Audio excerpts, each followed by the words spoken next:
Hey, how are you? Happy Friday. I am Chris Robin, aka at Detroit Beastie. That's Dave at Corporal Eddie, and we are here with Fantasy Six Pack at the DFS Den for Week 14, if you can believe it. I mean, I can and I can't in the same way. I have a couple friends, and I reach out to them, and we say, time is going by at warp speed. I remember 6, 7 months ago over the summer when we got together and go, "Hey, you want to come over and work for us?" I said, "Absolutely, yeah." And then before you knew it, it was preseason, it was week 1, and we were saying the same spiel over and over again.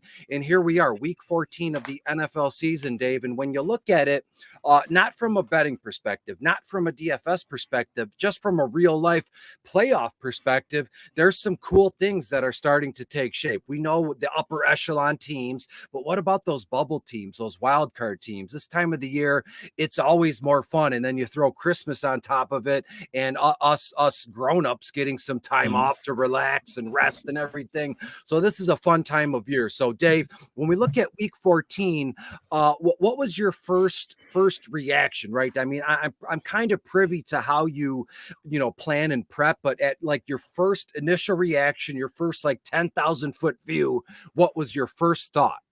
That there wasn't a ton of obvious value. I mean, Zach Moss stood out, of course.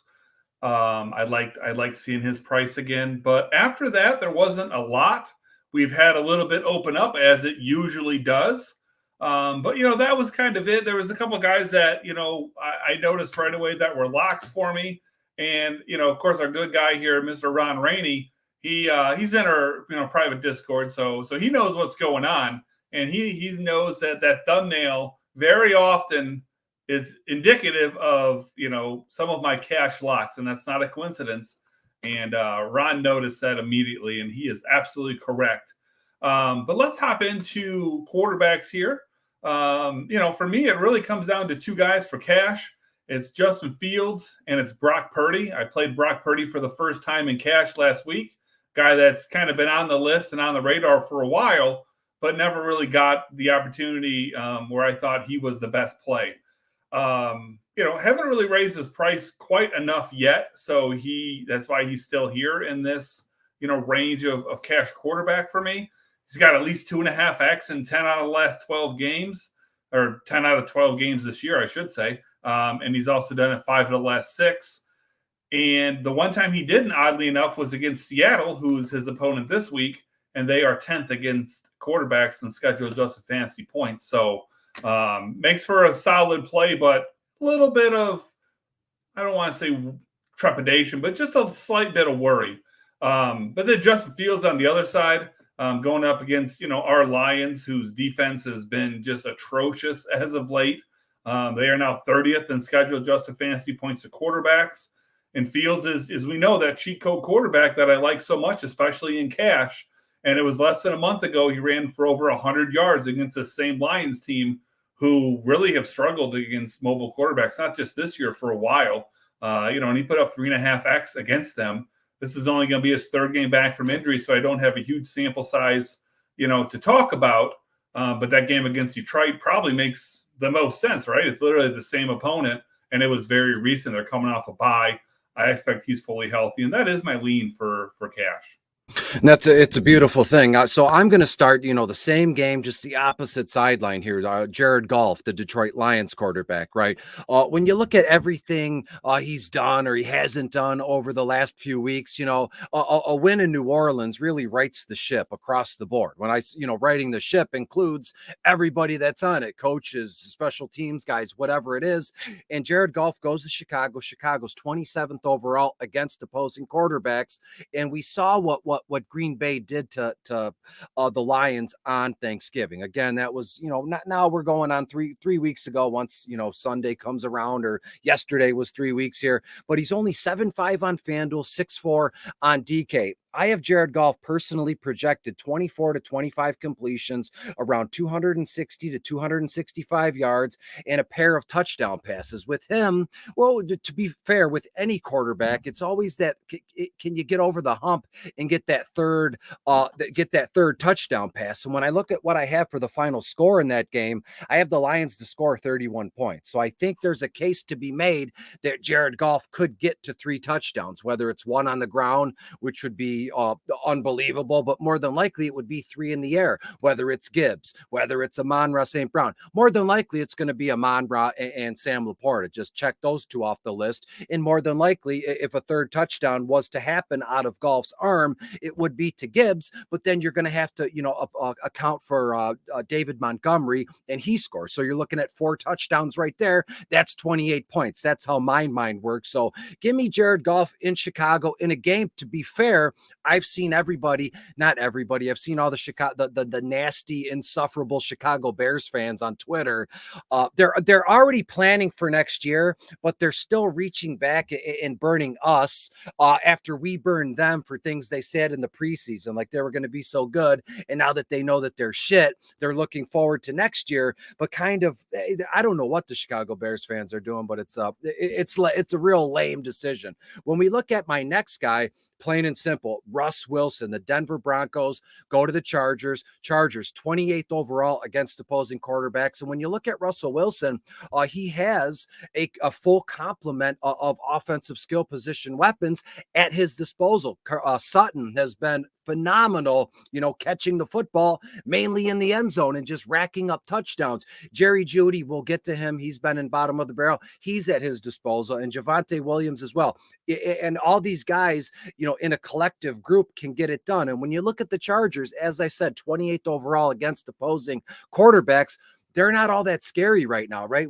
I'm not going to say too much about them only scoring 6 points in New England. Doesn't look that bad now after what New England did on Thursday Night Football. But Russell Wilson against this defense, when you look at the Chargers defense, they're yielding the 5th most fantasy points a game to quarterbacks. So again, the Denver Broncos had a sweet winning streak. It was stopped last week by Houston, and now they're going to get rolling again against the Chargers. And again, every team like the Denver Broncos, who are on the bubble right there, they need all the wins they can get. And when you look at the Chargers, who knows? There's turmoil in the locker room. Staley's probably going to be a goner. Who knows? All I know is I want Russell Wilson in most of, if not all of my GPPs, and I'm going to consolidate in a way. If I'm going to consolidate Russell Wilson, it's going to be in favor of Jared Goff. Before we get to running backs, I want to toss you up a meatball. I know where you're going. We talk all the time. Pull the curtain back. We text and talk all the time, mainly just nonsense and bullshit and all that. But hey, I know where you're going to go with your first call, because Seattle's 28th overall against opposing running backs. He is healthy. He looks good. This offense it's just unbelievable. So I'm going to toss it up and you're going to hit it out of the park. So give me the line. Give me the line.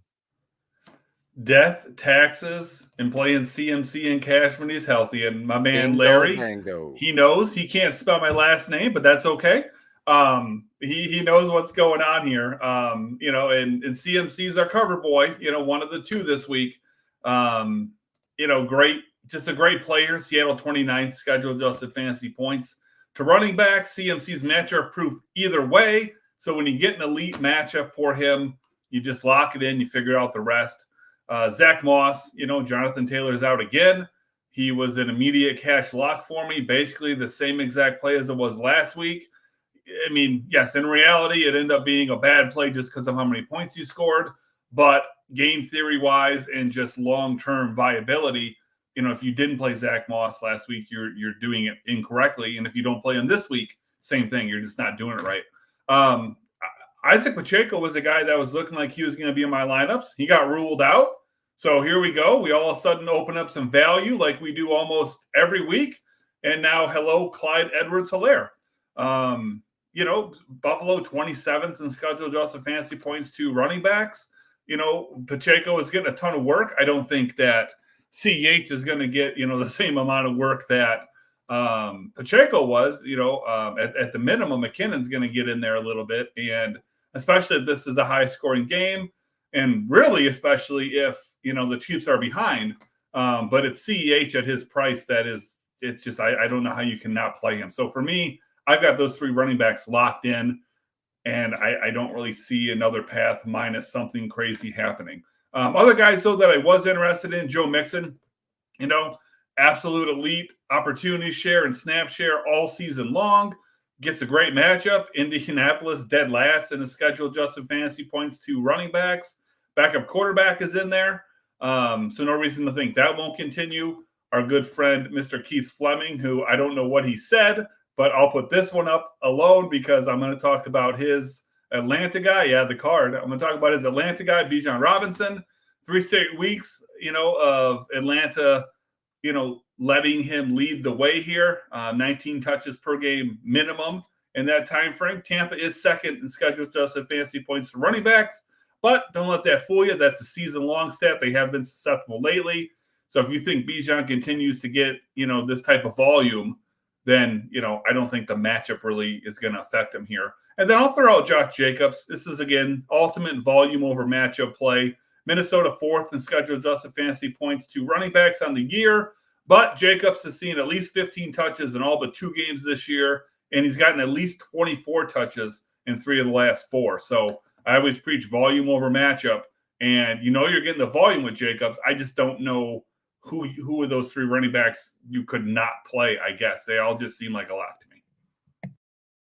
Yeah, and I couldn't have said it better myself. So far, so good. Christian McCaffrey, Clyde Edwards-Helaire, who would be a beautiful GPP as well, right? Because again, if people are going to go with him in cash, I could make a case in GPP given how low his price tag is. But that's not the direction I'm going in because again, when I wrote the running back article, it was Monday, it was Tuesday, it was still kind of up in the air with Pacheco, and boom, now we know that he's out. But as we look at what I'm going with here, I want to mention 2 guys in passing. They're not going to count towards my time here. DJ Dallas and Pierre Strong. The DJ Dallas play is only if both Ken Walker III is out and if Zach Charbonnet is out as well. And so far, it's not good for either one of those guys. And so you're going to look at like DJ Dallas is going to be the starting running back for Seattle, but they're in San Francisco, and San Francisco is 3rd overall against opposing running backs. So you're going to have to,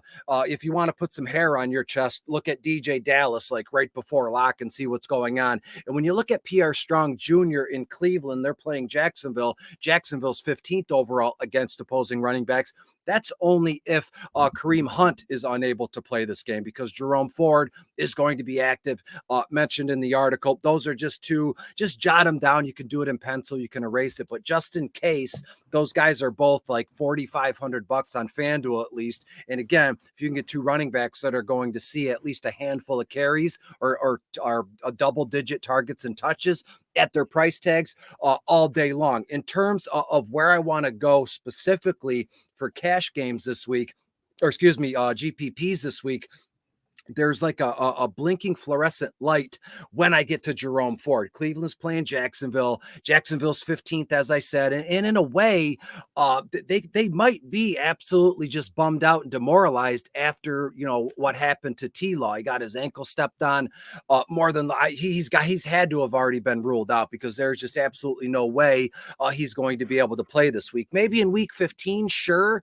with like I don't know, some sort of brace where he can't move, but there's absolutely no way T-Law plays this week. So to me, again, not always about the player that I'm into. There's could be a ton of other issues that I like on the opposing team that make me want the guy, visit in the visiting squad. And when you look at Jerome Ford, this guy has seen just workhorse like.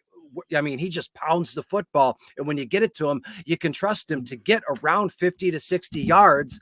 He's 80 to 20 to play. That's nuts. And I don't think I don't believe that though.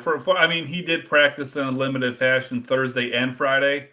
I don't see him playing this. Lollygagging around the field just for, again, this is week 14. It's like, this is where the rubber meets the road. But again, in practice, you can kind of, you have everything in front of you. You're able to, don't touch him, don't hit him, And and so he's able. Yeah, so he's able to move as he wants. So I just don't see him playing this week. And for that fact, I think Jacksonville's going to be maybe a little bit bummed out and demoralized. And any way you slice it, Jerome Ford is getting targets and touches. And let's say Kareem Hunt is then inactive. I don't think Pierre Strong is going to be thrust into a Kareem Hunt role and take on all the work and do what Kareem Hunt can do.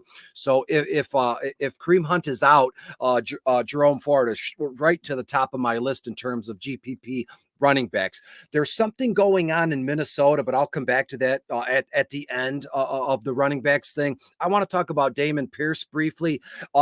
All of a sudden, right?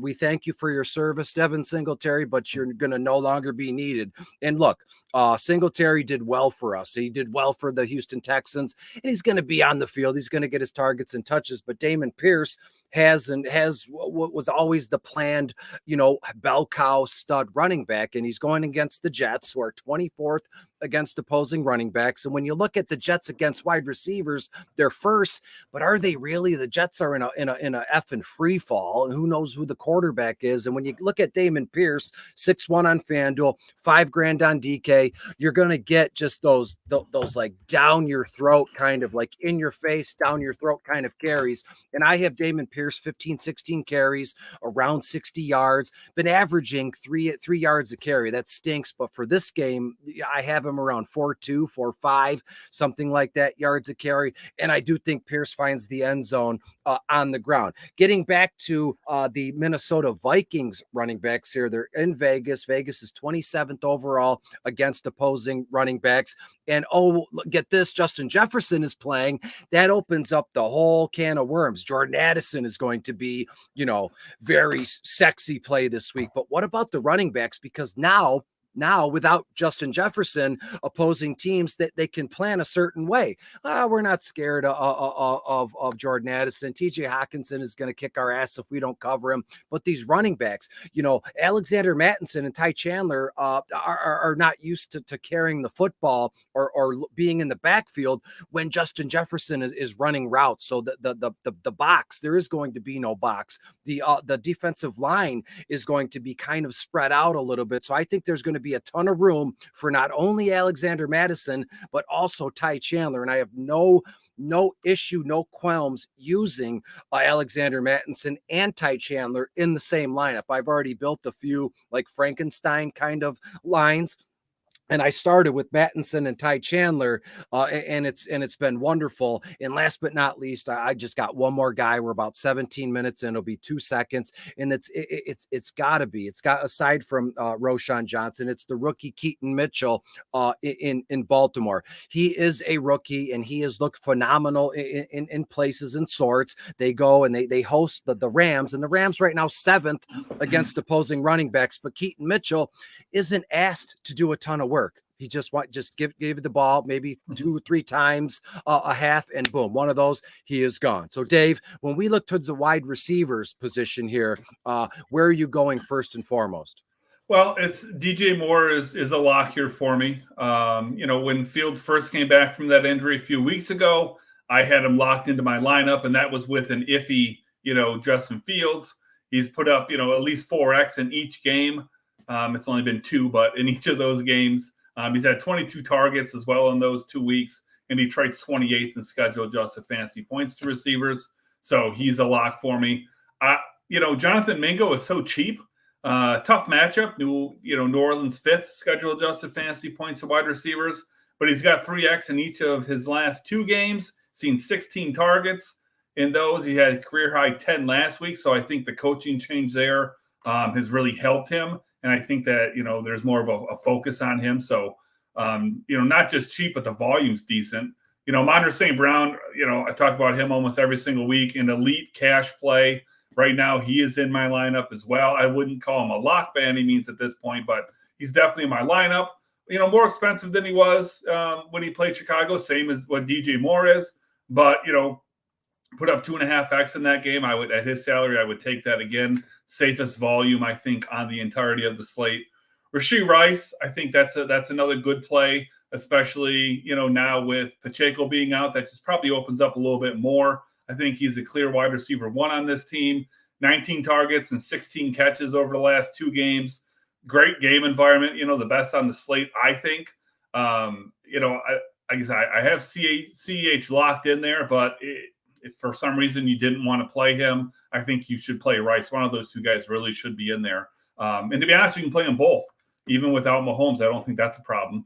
Elijah Moore, whether it's DTR or Flacco, shouldn't really matter. He's had at least 3.5x 3 of the last 4 games. He has at least 7 targets in each of those games. Got a decent price bump, at least on DK, but, if you need, some more savings, he's a guy you can go against or go for. Jacksonville, 29th schedule adjusted fantasy points to wide receivers.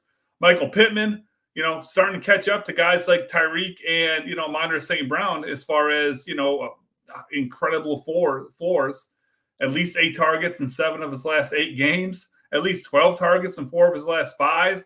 He's had at least 8 catches in each of the last 5 games. So absolutely fantastic play if you can afford to put him in there. And then I'm playing CMC. He's locked for me. So I'm not going to personally be playing Debo, but while you could play them together, I'm not going to. Very versatile, which is, helpful in cash.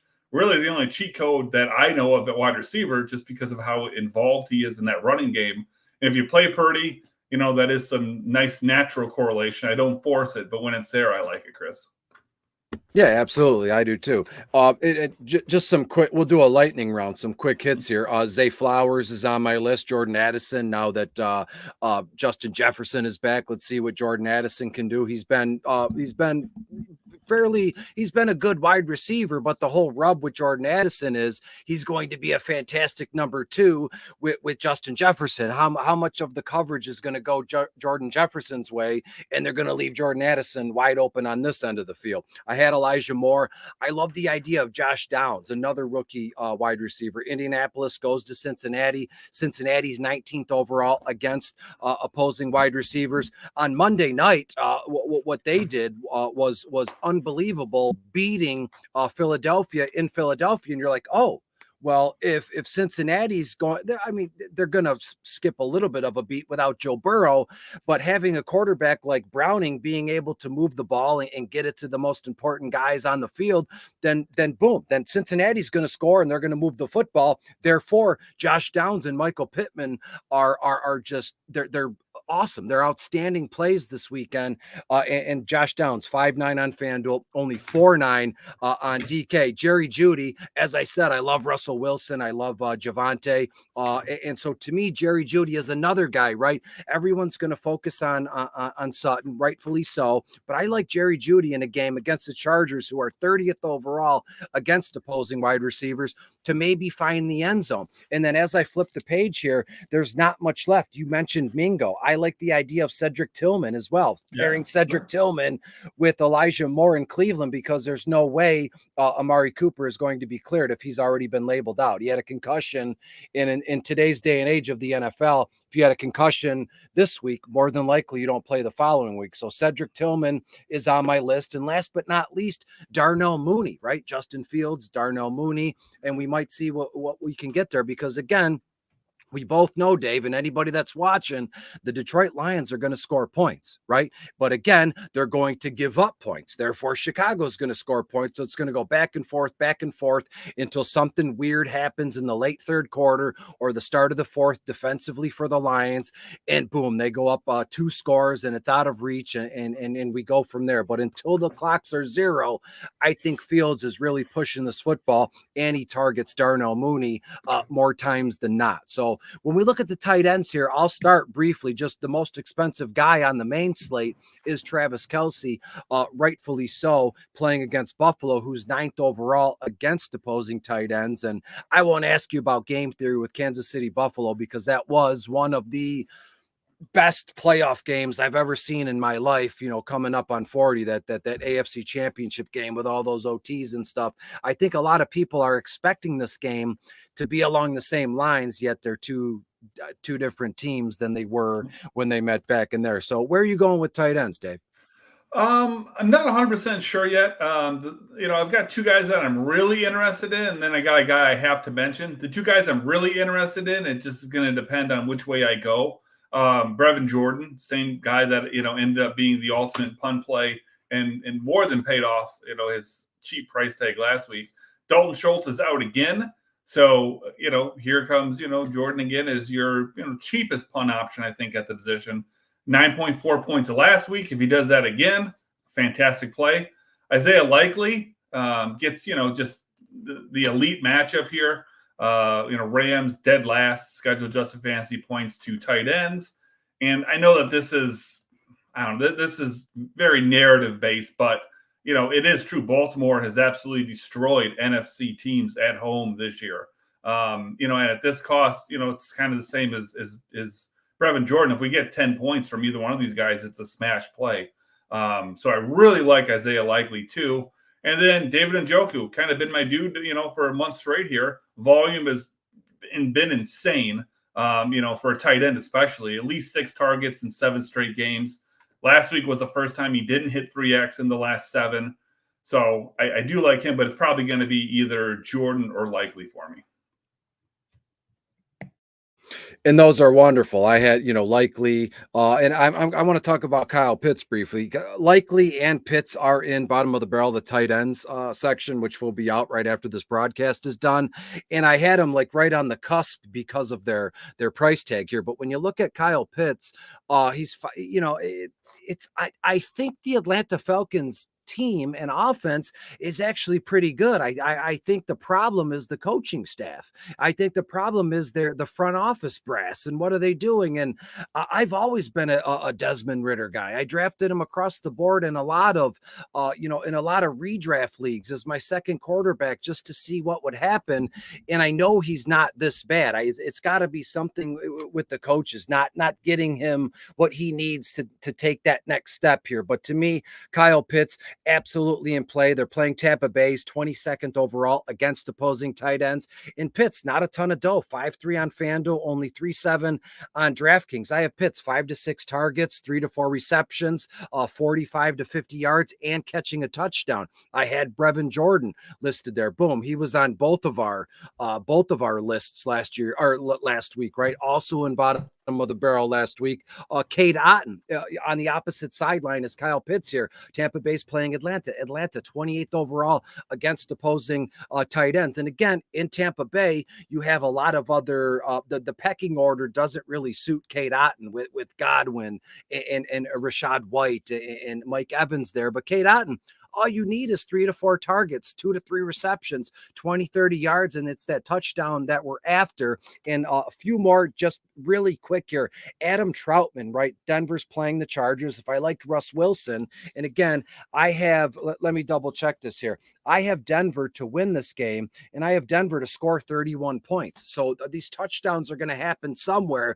And when you look at Adam Troutman, 4.6 on FanDuel, $2,800 on DraftKings. And again, you're not going to get a ton of work. You're going to get 2 to 3 receptions, 20 yards, and one of those could be a touchdown. One that is completely off the beaten path. His name is Steven Sullivan, the Carolina Panthers, like 3rd or 4th string tight end, but Tommy Tremble probably not playing. I think he's already been labeled out. And unfortunately, Hayden Hurst has had some, he can't remember. It's not good. I wish Hayden Hurst the best. He's such a good dude. I've done the Hayden Hurst Foundation pod. He's got amnesia, concussion amnesia. He doesn't remember stuff, and that's awful. So I wish Hayden Hurst the best. But if both of those guys don't play, which they won't, Steven Sullivan at dead bottom of the barrel prices, the Saints only 30th overall against opposing tight ends. And last but not least, Tyler Conklin, if he's not active for the Jets, the second, third-year kid from Ohio, Jeremy Ruckert, has started to see some action in Houston, 29th overall against opposing tight ends, Dave. Yeah, I like it all, man. Defenses. So, this is usually pretty quick. For me, it really depends on how much money that you have left to spend, because at least on DK, the 3 defenses I'm going to mention are all within $400 of each other. My favorite is the most expensive one. That's the Browns. Real life, they have, the best defense in football. I think they're going up against a backup quarterback. So we could see the sacks. We could see the interceptions, the turnovers that we like. Don't really care how many points the Jags put up, but we could see a lot of the scoring stats that we look for. Unfortunately, my cash lineup has been pretty tight. I haven't been able to get to the Browns in a lineup that I like. So as much as I want to play them, that $100 between them and Atlanta is really it's just been $100 too much, man. And defense is the last thing I fill out, so I'm not going to downgrade somewhere else. But Atlanta is another one that I like. They just project really well. That's all I'll say with that one. Chiefs are the other team for me. They're the cheapest of the bunch. Don't know what you're going to get there. They're not the healthiest defensive unit, but Josh Allen could either absolutely light up the scoreboard or he could, throw 4 picks and, he's probably going to take a couple of sacks. You just never know what you're going to get with Josh Allen. And that Chiefs defense has been good all year as far as getting turnovers, getting some sacks as well. What kind of catches your eye with defense, Chris? First and foremost, it's the New Orleans Saints. They're at home. They're playing the Carolina Panthers, who are in the they're in the bottom of the entire league. I mean, to be fair, I don't know who has the worst record in the league. I think it's Carolina. It is. Yeah, and then who's next? The Cardinals are right there, something like that. Cardinals, Patriots, yeah. Well, Patriots won last night, so I think they got 3 or 4 wins now. But I like the New Orleans Saints. They're at home against Carolina. I said it last week when we talked about the Lions, right? That Superdome where the Saints play absolutely bumps. It thumps, and it's just going to throw Bryce Young for a loop. He's already kind of timid.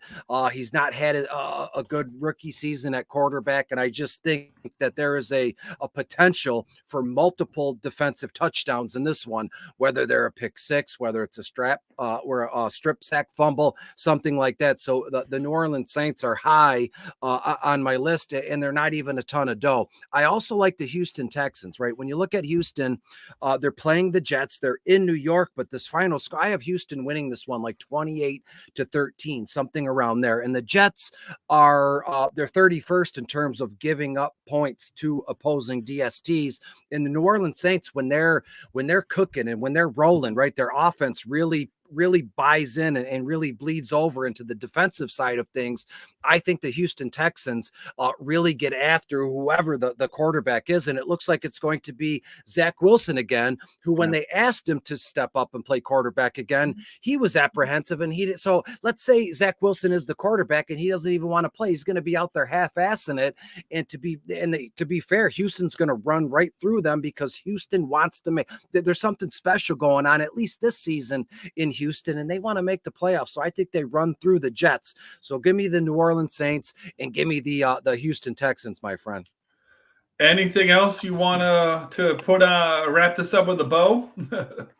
Not really. The week 14 is here again. It's Friday evening. Tomorrow is Saturday. It's the weekend. So rest, recharge, be with your friends, be with your family. Christmas is fast approaching. So hopefully you can be around those friends and family. You can put up a Christmas tree. You can maybe wrap some gifts, drink some wine, whatever you want to do. Just enjoy this time of year because again, as I said, or as we both said at the beginning of the broadcast, this thing is you blink and it's already January or February in the Ides of March, and you're like, oh, Christmas. Yeah. So we can start right now. It's December 8th right now. So start to enjoy this stuff. Go be with your grandma or your mom or your dad or your grandpa and just rest and relax. Again, college football is going to be starting back up again. And so there's so much to do, so much love to give to your friends and family. So just don't miss out on that. Don't spend all your time alone, in the basement with a pen and a paper like I have for 20 years, and just shoot a text to one of your friends right now, right when that broadcast is over, or your grandma. Say, hey, grandma, just wanted to check up and say hi. I love you. Can't wait to see you for Christmas Eve, Christmas Day, whatever you do. And that's it. Be safe, be happy and healthy. And we'll see you guys. Sunday at noon. That's it. Another winning week. We've had 9 out of 13 cash winning weeks so far. We had a great season in MLB DFS. We are literally printing money in NBA DFS. So if you haven't joined along yet, you're kind of tiptoeing, you're on the fence a little bit. FantasySixPack.net/plans. Get into the Discord. I'm in every one of those DFS channels, and we are literally printing money in NBA. Yes. And you know what we're doing here with the NFL. So with that being said, that is the end of our rough draft. Chris and I will be back Sunday at noon Eastern for for the final draft where we get you ready to go. So appreciate everyone tuning in, and we'll see you on Sunday. Bye-bye.